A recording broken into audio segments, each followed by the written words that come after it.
And so we have seen some states take action. You name them. So we had this action. Now it's about the practical and putting it into place. So I would imagine, and looking at states like Oregon, Illinois, it's about building the governance structure to now, and the apparatus, if you will, and I don't mean that in a demeaning way, but to put in place the infrastructure, if you will, to begin to allow this marketplace or this concept to grow and develop. Yeah, I think that's correct, and I think it's important to maybe distinguish a little bit between what they're trying to do. So, and just focusing for a moment on the payroll deduction IRA programs, the secure choice programs, as they're otherwise known, in Illinois and elsewhere. So, I think it's important to remember that we are talking about IRAs. We're using the payroll process, which exists. IRAs we've dealt with for a long time. These are known entities.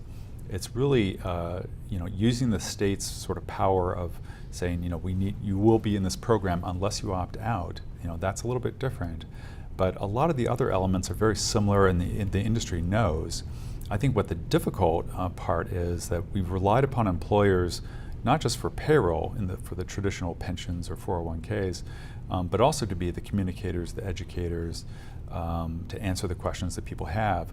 Now we're sort of decoupling the employer from, you're just going to do payroll and maybe hand out information, but that's it. And that's a little bit different. And so that's a challenge for the states.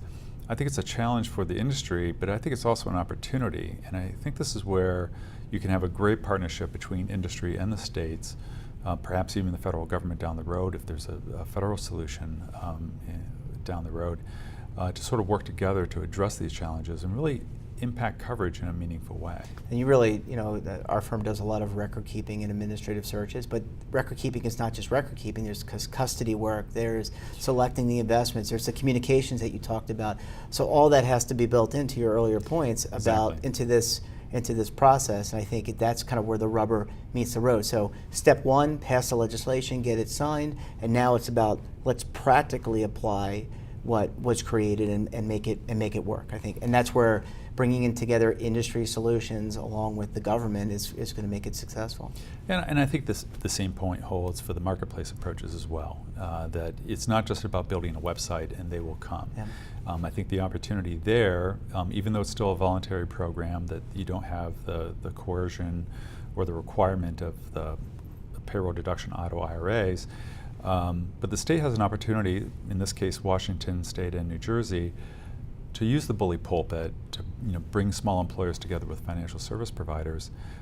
If it's done right, you can really raise the awareness of small employers and get them to compare products. You can encourage service providers to offer products at reasonable prices and in a way that meets the needs of small employers. So again, I think obviously the devil's in the details and in the implementation. But I think either way, there's a tremendous opportunities for states and industry to work together to really make a difference on coverage. Well, John, there's so much going on, and I know Illinois and Oregon and Washington and New Jersey and other states have really taken the lead. But it's more than just the passage, it's the practical applications. And when I talked earlier about the infrastructure, but I really want to kind of harken back to that and focus on that. We've got to put in place an infrastructure. So if a state's going to pass this, there's got to be an infrastructure in place to educate, to apply the right investment vehicle or vehicles to the program, to validate fees, do all those things. I mean, that's an important part in terms of monitoring a retirement program, whether it's a defined contribution 401k or 403b or 457 plan or this new program. Yeah, I absolutely agree. I think that the enabling legislation is only the first step. Yeah. You have a host of issues that occur. So for example, what does automatic enrollment look like in this context? California, if they pass their bill, they're still in the throes of passing the implementing legislation at this time. But they have potentially 6 to 7 million people. So what does automatic enrollment for 6 to 7 million people look like in this context? How do you make sure that people are informed of their choice to opt out of the program so that they don't come back to their employer, back to the state, a month, 3 months from now, a year from now, and say, I never authorized these contributions. How do we communicate that? How do we manage the systems to handle sort of changes in contribution levels or an actual opt-out?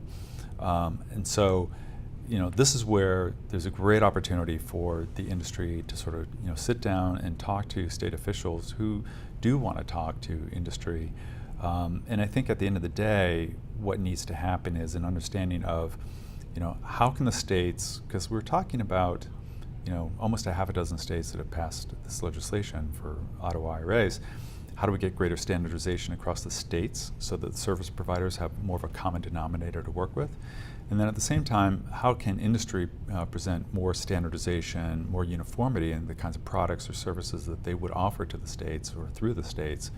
So lots and lots of questions, from record keeping, as you mentioned, to investments, to communication. And we can get into the details of that a little bit more, but you're absolutely right.